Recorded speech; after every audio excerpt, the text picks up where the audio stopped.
silent. Go ahead. Good morning, girls. It's Thursday.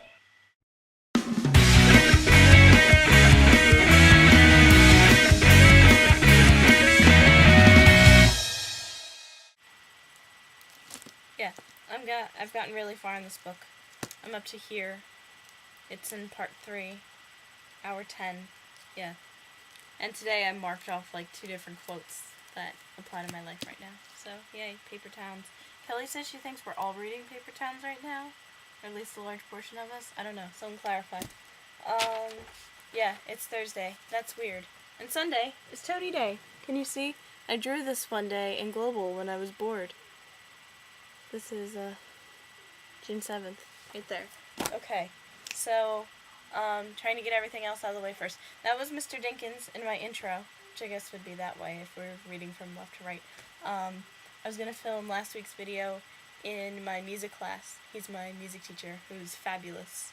So, I was going to have him do the intro, and then I ended up not recording, but it was an awesome intro. Except I kind of ruined it with my voiceover. But whatever. He's awesome. And he wears dreadlocks and a tux for all the concerts, which is just hilarious. Dreadlocks, tails. It's funny. Penguin suit. Okay, now I'm just naming random words that have to do with tuxedos. One more thing that I had in my notes that I forgot to say during all the Skype sessions. Kelly, Bryn Mawr is like 40 minutes away from me, and it's actually further south, closer to Philadelphia than I am, I think, according to Google Maps, which means it's actually further away from you than I am, I think, also. I don't know. I'm not good at this. So, yeah. And you challenged me to a Disney thing, and I audibly, groaned, oh no, a challenge. So I am going to send you to a Facebook quiz that I found with obscure Disney quotes, and it's how many can you match the quote to the movie. And it's multiple choice, and it's apps.facebook.com/obscuredisney, all one word, /quiz/questions. So anyone else can do that. I will send that to you when I'm done recording. My friend took it, and then I watched your video, and I said, okay, that's what I'm doing, because it'll save time. And you should take it on camera, so we can listen to your answers and the quotes, and then see if you're right. Okay, so getting to it. Tony, I have the printable ballot as well. Yeah. Skipping plays. I think God of Carnage will do really well, play-wise. I have notes here and notes here, so. Okay, first of all, Ken Davenport. He's a Broadway producer, off-Broadway producer, produces a lot of stuff. I read his blog, and I follow him on Twitter. And he, calculated that somewhere between 60 and 70 of all best play, best musical, best revival of a play, best revival of a musical winners, 60 to 70% of them have opened in the spring, after January 1st, as opposed to the rest of them which opened in the fall, proving that Tony voters, like everyone else, are susceptible to advertising and to forgetting about things in the fall. So, yay. Or, not yay. Sad. Boo-hoo. Because some really good things open in the fall and they get left out. Okay. So, I don't know, next to normal. I do think that it will be a very Billy Elliot year. However, some people are definitely calling Next to Normal the Avenue Q to Billy Elliot's Wicked.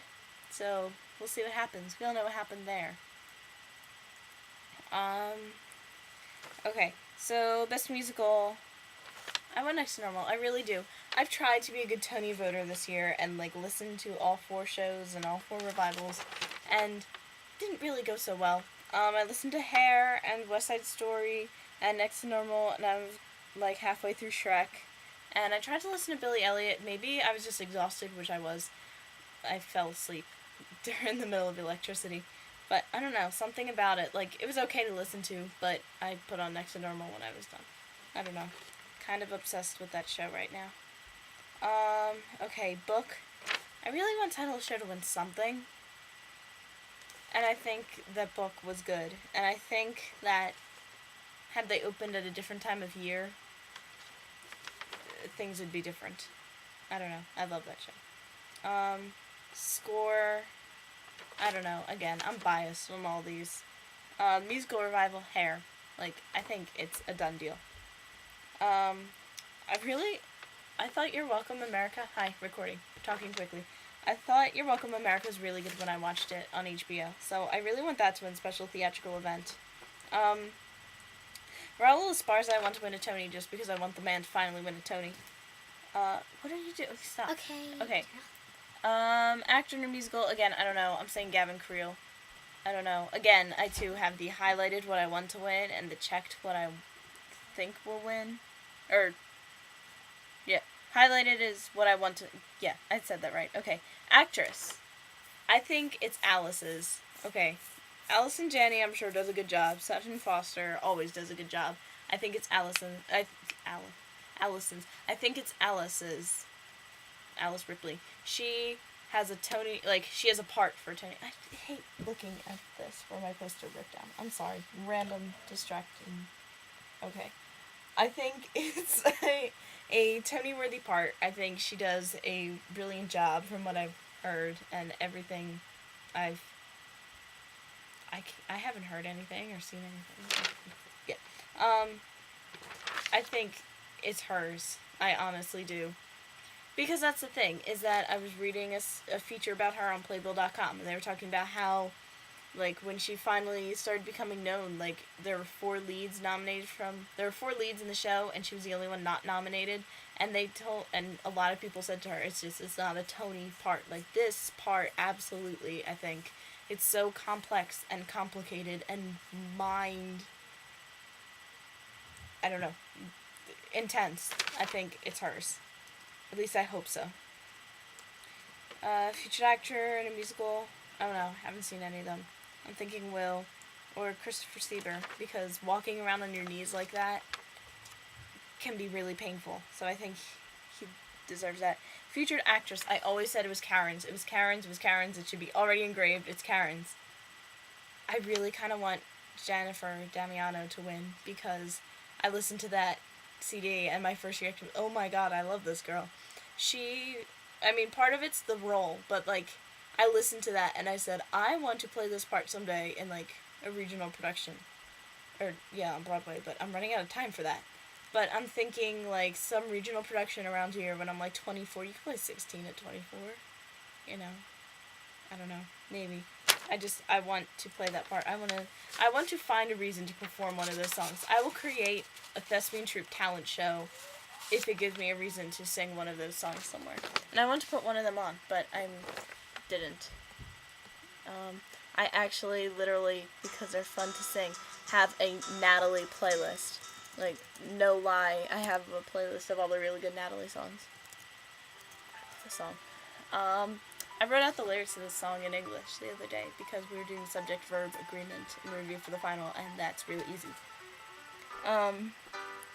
Scenic design, I don't know, I haven't seen any of the show, so next to normal. Costume design musical. Either Hair or Shrek. I think Shrek, because they really look really good. Lighting design of a play, I'm going to say Equus, just from everything I've heard about it. It sounds really good. Lighting design of musical, again, I don't know. Kelly said next to normal, so sure. I'd love to give next to normal another thing. Sound design of a musical, I'm saying next to normal. Now, Kelly, you're like, what's that? Doesn't matter. Here's the thing, is next to normal, their instrumentalists are spread all throughout the stage. And so it was really hard, according to a backstage, like a behind-the-scenes Broadway.com video I was watching, to, like, get the balance right, because if you're standing on that side of the stage, you're, like, with the bass, and if you're standing on that side, you're with the piano, and so everything sounds weird, and the feed that they get in the audience and the feed that they hear has to be, like, balanced right and not overpowering anyone, and so I'm voting them for sound design of a musical. Direction of musical, Michael Grafe, because he's Michael Grafe. Choreography, I think, has to go to Billy Elliot, because it's a show about dancing. Running out of time. Orchestrations, I don't know. Irving Berlin, I haven't heard anything from it. Were the orchestrations really good? I don't know. Next to normal! I love that. Yeah. Okay. All in all. That's all official. You just... I am redoing a nice one. Yeah, so I'm really running out of time. Next to normal. Yay, I love it. I love you girls, and thank you for being here for me. And I'm running out of time, like, in 4 seconds. So, Megan, I will see you tomorrow. Kelly, happy birthday!